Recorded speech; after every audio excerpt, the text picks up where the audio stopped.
quarterback, transfer from Florida State. Hadn't played a whole lot. Were you able to find out much about him or be able to watch much film of him? Yeah, good player. You know, he came in, when Jordan Travis went down, and played really well. You know, he can stand up there, he can deliver it, he can spin it. Tall, he can see over the O-line. You know, he can, he's an adequate mover. He can get around. You know, he'd prefer obviously to stay in the pocket if he could, but I think he's a really good player. Made some really good throws in that Florida game. Was doing a great job, sort of, handling that environment, and had the unfortunate, with the concussion, and really scrambled great. I mean, he's going to be a big challenge for us, and he's going to come from a system that he's fairly familiar with.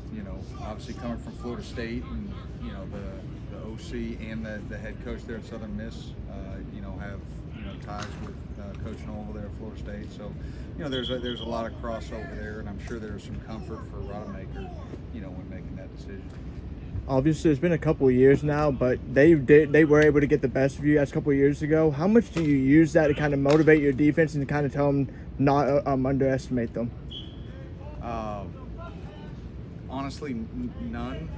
For me, personally, it was before, I'd gotten here. So obviously, if it was before I got here, it was before any of the players and anybody else on the defensive side of the coaching staff. But we don't need to look back like that to get motivation. There's plenty of recent occurrences, where if we don't play well, you're in a dogfight for 4 quarters, and sometimes you're on the wrong end or close to the wrong end. So our guys understand that. I've got no worries about them being a letdown or looking ahead or any of that. Their sole focus has been Southern Miss. They've dove hard into it. We've tried to do a real deep dive. There's a lot of unknowns, sort of stepping in. 1, because it's the first game. 2, it's a different coordinator. 3, a lot of different personnel. So we've got to focus, and the focus has been on us to execute. So what do you know? Just give the microphone correction. All right, good deal. What do you know from what you've seen from Southern Miss that will test your defense a little bit in week 1? Well, Coach Long, their new OC, is a seasoned play caller.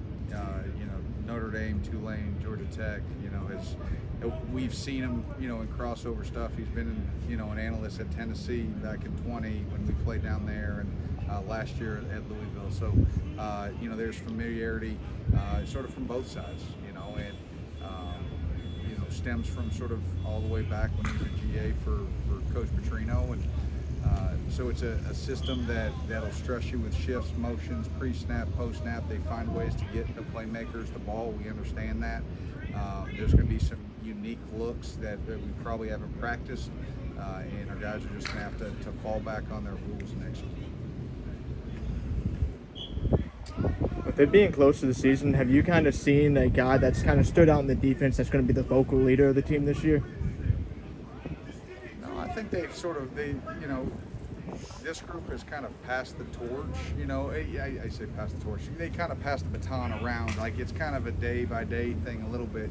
Some days you hear, Zion. Some days you hear De'Eric. Some days, it's somebody from the D-line, whether it's, Trey Ripko or Dion, and, Max out at corner. Like, it's really more of a group collective effort than a single guy, and we'll see as the season goes along and those situations get really tense, like who that voice is ultimately. But right now it's sort of been a shared, which isn't a bad thing, but as long as they stay together in those big moments, that's the key. Brad, do you have all the experience you have at 3 levels as you as a coaching staff? Is it less or is it more I guess, assuring that less could go wrong?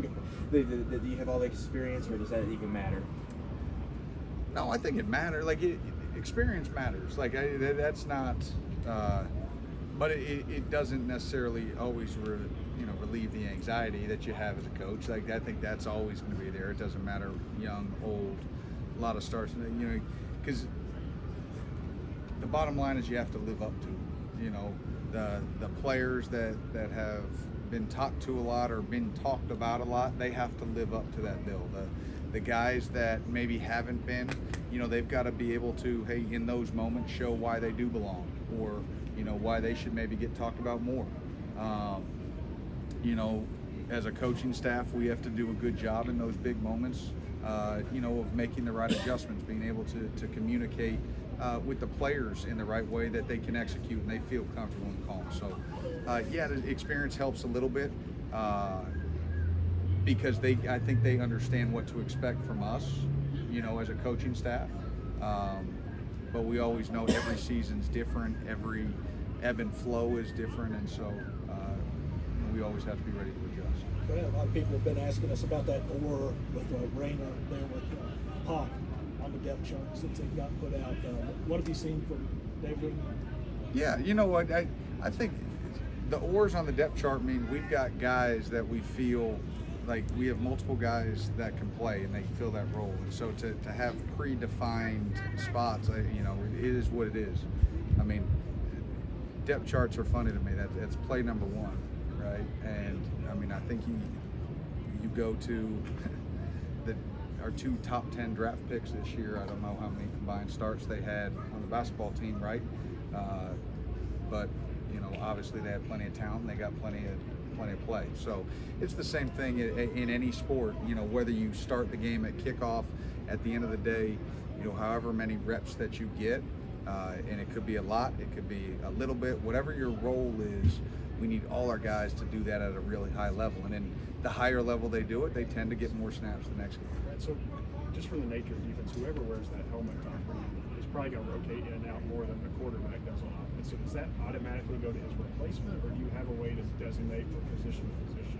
No, that's the harder part there on defense, right? Is that, you know, depending on what kind of personnel package, if you're trying to get a guy a rest, you know, to be able to have he throw this helmet on, get this guy out so he can switch his helmet out, I'll get that one out. Like, we've gone so long without it. Like, if we have to play some downs without a helmet comm, it's not that big of a deal. You know, it is what it is. We have everything in place to be able to execute.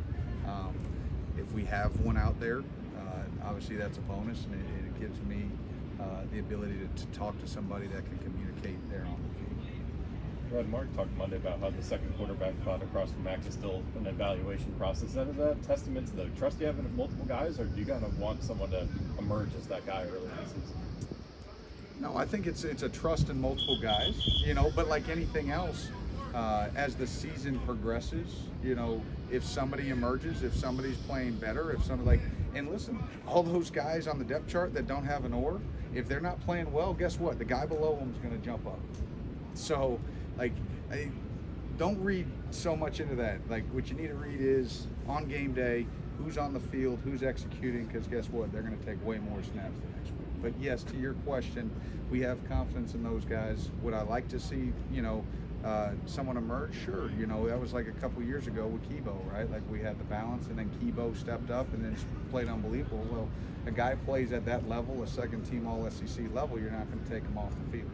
And you know, and you're going to be really happy that he's on the field. So, yes, do we hope somebody emerges? If it's still, they continue to make each other better, and we were able to have a clean rotation, that's better for us. We got, you know, guys that are fresh in the fourth quarter.